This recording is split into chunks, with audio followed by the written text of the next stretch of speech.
love my husband very much.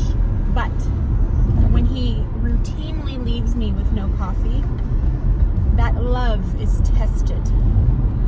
Like right now. So, I will be back after I get myself some coffee.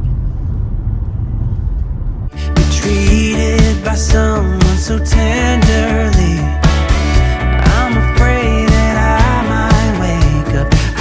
might wake up someday. All is well in the world again. I went and got this. This is my favorite.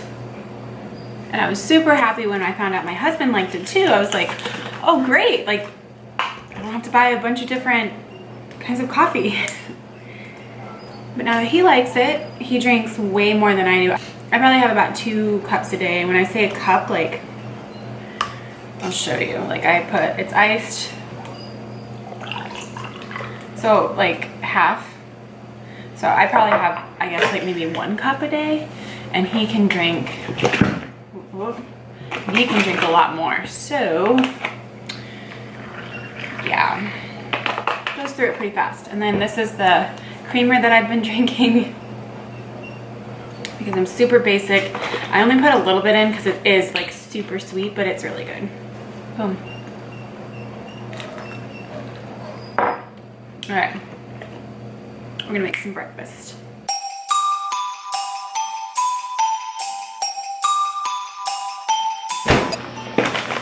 I just do a half a cup of oats and then about a third a cup. Let me see. I do about like a third a cup of blueberries, sometimes half a cup of just these.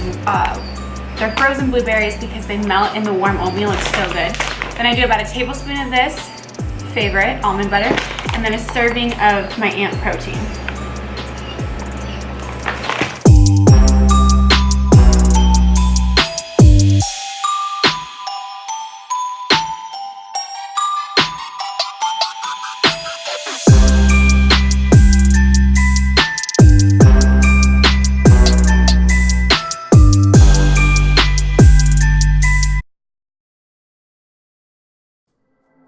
I see you standing there, a soothing atmosphere. Alright guys, hi and welcome back to another commentary. Today I was trying to do a put me into labor, squat this baby out workout. So that's what this workout is.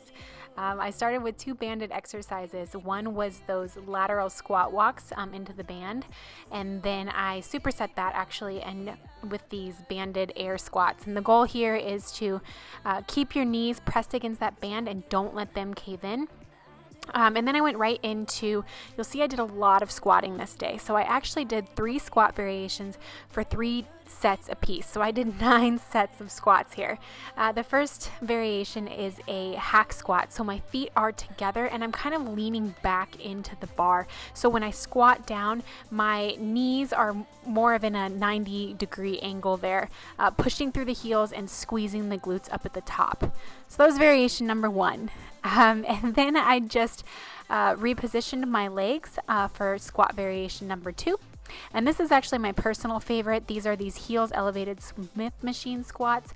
I think you guys have seen these before, but I love these. Again, my toes are a little outside shoulder width, but my heels are positioned on top of weight plates. And I'm keeping my knees out as I press through my heels and squeeze at the top. I feel these so much in my glutes. I absolutely love these. I did 3 sets of those, and then moving on to the third variation of squats, I did some sumo squats. And so my legs are pretty far past my shoulders there. My toes are turned slightly out, and I'm pushing through my heels again, kind of spreading the floor, trying to do these. I actually had someone at the gym look at my husband and say, "What is she trying to do? Squat this baby out?" Yep, that's what I was trying to do during this workout. So yes, 9 full sets of squats.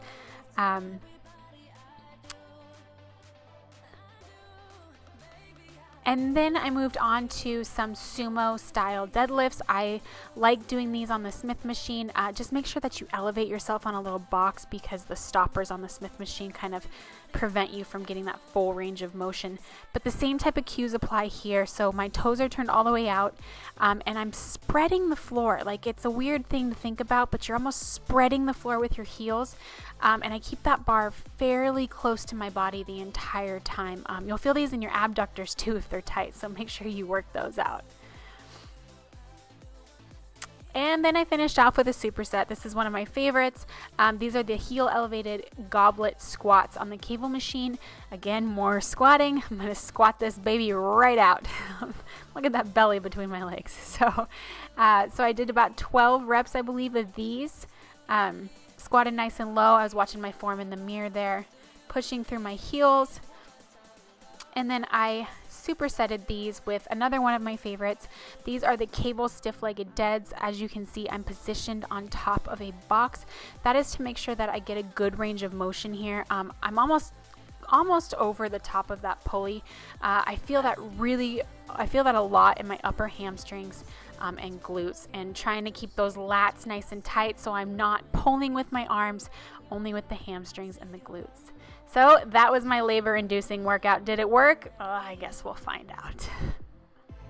Hey guys, okay, so I know this vlog is kind of like all over the place, and I'm sorry for that. I didn't really narrate anything. I just kind of vlogged a day in the life, and there's a reason for that. So basically, it kind of comes back to my Thursday appointment. So I had my 39-week appointment on Thursday, and I was pretty excited about it because the week before, at my 38-week appointment, I was 1 centimeter dilated and 70% effaced. And so this appointment, I was thinking, okay, cool. I think she's gonna sweep my membranes. We're gonna go in. Hopefully I'll go into labor, because everyone was saying after you get your membranes swept, you go right into labor. Anyways, Elliot, my husband, decided to go with me, and he never goes with me to these appointments. So I was kind of actually grateful for that. So I went to that appointment, and the first thing they do is they check the baby's heartbeat, and they do this all the time with like just a Doppler. I have one at home, but mine at home doesn't actually tell me her exact heart rate. All I can do is really listen. So like I just listen to it, but I don't know if it's like 130 beats per minute, 150, like I have no idea. So we go in there and they do the routine Doppler test, and she's normally around 140 beats per minute. Like every appointment I've had, especially these last weeks where I've been going every week, that's normal for her. Well, the nurse rang her in at 162 beats per minute, which was significantly higher for her. And she looked at, she was like, had it on my belly, and then she looked up at me, and then she looked back down, and then she looked, and so I started to get worried because I was like, what? And she's like, she's a little high. And I was like, okay, should I be concerned? And she's like, no, she's still normal. And I was like, okay. But I didn't like the way she, said it. It kind of made me like, what the heck? So she went, so the doctor came in. The doctor did checked my dilation. She checked my effacement, I guess. She said I was still only 1 centimeter, and I had thinned out a little bit more.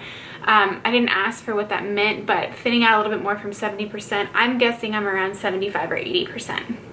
So she then asked if I wanted my membrane swept, and I said, let's do it. I'm ready. I heard you go into labor after this. So she did sweep my membranes, which, if you guys don't know, it's basically taking like the amniotic, I use 2 fingers because that's what she used, but it's like unattaching the embryonic sac from the uterine wall. Sounds like it's really barbaric, but basically that's what it is. She's like moving it away from my uterine wall. Everybody said it was going to be super painful. It really wasn't that painful. It was uncomfortable. I mean, somebody's up in your business, but it really wasn't any more painful to me than a cervix check. So she did that, and then I asked her, I said, so the nurse took her heartbeat, and she kind of checked my file, and she's like, oh wow, she's a little high. And I was like, yeah, should I be worried about that? Because the nurse was kind of like a little worried about it. Sorry, she's moving. So the doctor took her heartbeat again, and she was like, wow, she's in the high 170s now. So that's considered tachycardic for infants, so anything over 160. And so she's like, you know what, let's hook you up to a non-stress test. Sometimes babies could be moving, she could be in the middle of a wave, something like that. Let's hook you up to a non-stress test. And for any of you guys that don't know what that is, I didn't know what it was, but basically what they do is they moved me into a different room at the doctor's office, and they strapped me, like they put like a monitor around my belly and hooked me up into a machine. And all it did was I sat there, didn't move. I wasn't like, you know, running a marathon or anything. And all it did was monitor the baby's heartbeats. So the thing at first, you know, Elliot was in there with me and I could hear her heartbeat. It was very loud. They put the monitor on very loud. And it was like, ba-bum, ba-bum, ba-bum, ba-bum. It sounded like the theme song from Jaws when the shark gets closer, ba-bum, ba-bum, ba-bum. Like when she would get really, her heart rate would get really high. This monitor would get really loud and it would start flashing red. So it literally, I had tears in my eyes because it was scaring me because she kept getting really high. She'd get really high, but then she'd come back down low. And we did this for like 20 minutes and I was just really, it was causing me so much anxiety. Every time she got really high, I found out it was linked to her movements and I ended up having some contractions as well. So there was a couple times on the monitor where it had like the little spiky thing, you know? I could see that I was having a contraction even though I didn't necessarily like feel bent over, writhing in pain contraction, but her heart rate would spike. So the doctor came back in and she said basically what was going on was she kept going high and low, but she kept coming back down to her baseline. So the doctor felt okay. She wasn't a straight, you know, 160, 170. She kept coming back down. So that made me feel a little bit better. But they kept me on for another 10 minutes just in case. Originally she had said, you know, if this stays really high, we're going to admit you to the hospital, which was, you know, right across the street. I trust my doctor 100%. I think she's amazing. I've really liked her. I would recommend her. And I know she wouldn't have discharged me from that appointment if she didn't think everything was okay. Rational me knows that. But worried, anxious, first-time mom me was very nervous. I didn't feel super awesome about everything that was going on. I was bleeding a lot from that membrane sweep. It was dark brown blood. It wasn't like period blood or anything. The doctor said I was gonna bleed. I actually left, felt wet, went to the bathroom in the hallway, in the bathroom, designated bathroom, and there was blood. And so I looked at my husband and I was like, there's quite a bit of blood. And he's like, let's just go back and make sure that's normal. So we walked back into her office and she said that was totally normal. And it was just brown, heavy brown bleeding, more so from this than from my cervix check. That's why I wanted to check.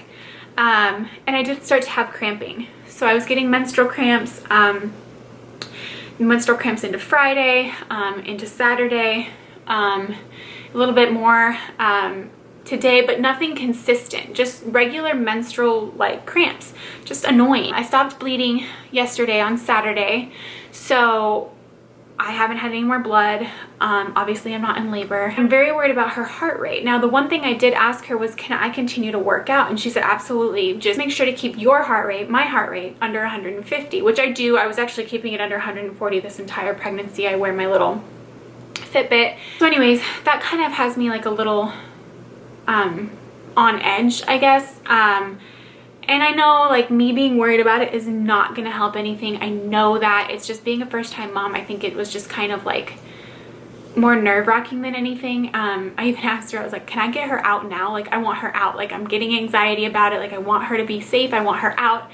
The doctor started laughing and I was like, can you break my water right now? And she's like, we're not allowed to do that. And I literally looked at her. I go, I'll meet you in the parking lot then, like in 5 minutes. I was totally serious though. But you know, I think it's just now, like this has just been more mentally hard on me these last couple days. Not knowing when she's gonna come, not being able to physically see her. I can feel her, but they're not like the normal jabs and stuff. It's more her rolling around. I can feel more. Knowing that when she moves, her heart rate's up, it scares me.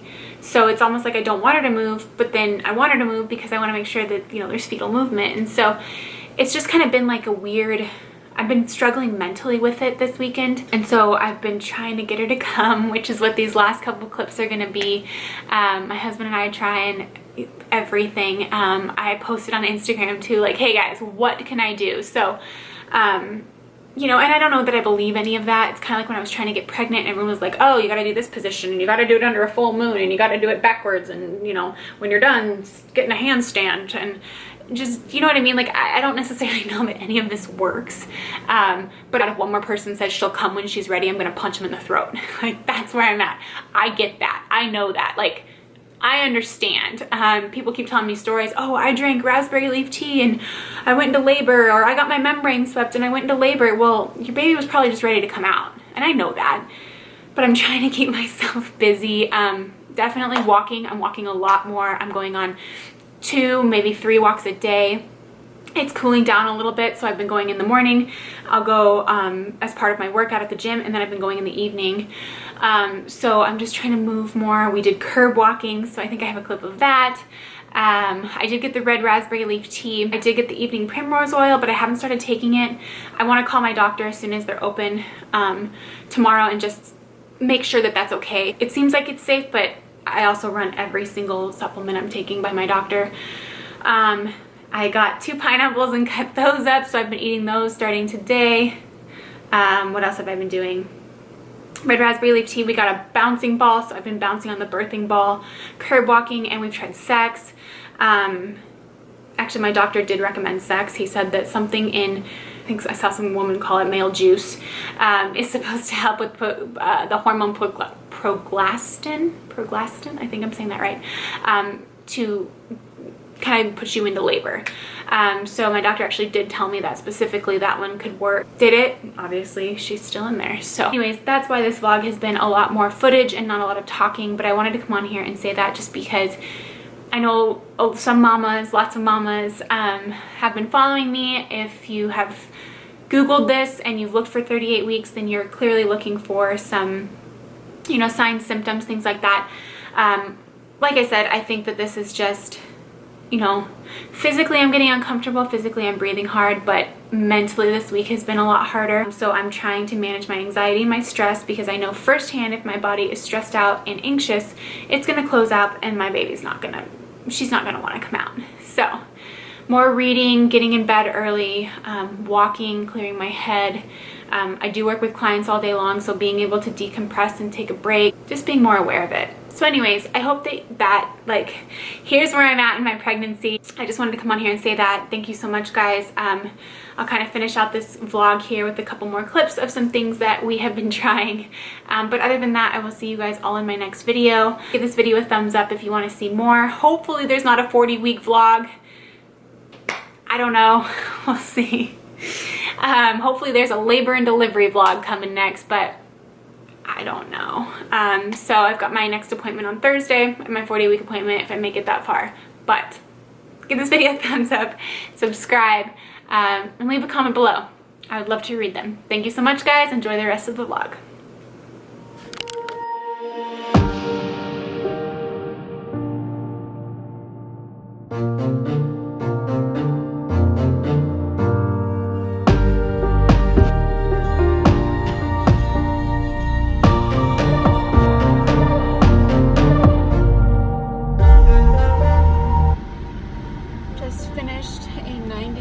Prenatal massage. She found a bunch of pressure points. There's one like on my hand right here that she kept pressing, and then there's another one down like in my Achilles, like my heel. She kept pressing. I didn't realize I needed a foot massage until she's like, I was like, hey, I just want my traps and my back. That's where I hold a lot of my stress, and then my sciatica. And since it was 90 minutes, I was like, and then wherever you need to go to put me into labor. And she was like, all right, well, we'll work on your feet too. And she spent so much time on my feet, and it was amazing. Like, I didn't realize I needed that much on my feet. Probably just because I've gained 22 pounds. It's pretty good. And I walked out, and the front desk lady's like, well, I'm sorry we didn't put you into labor. And I was like, I didn't expect it to happen right now, but it'll definitely help relax me. I think that's part of my issue, and I told this to Elliot. I think part of my problem is just that I hold so much stress and anxiety. There's so much unknown, so if anything, I'm hoping this massage helped me like relax a little bit better, because I know my body just needs to relax to let her come out. So I wasn't expecting my water to break on the table or anything. I just wanted to try it out. One of the other coaches that I work with was telling me to try acupuncture. Kind of freaks me out. Maybe if she's not here by Friday, which is my actual due date in 5 days, I'll look into acupuncture. But for now, I'm feeling nice and relaxed and very tired. So I might go home and take a nap.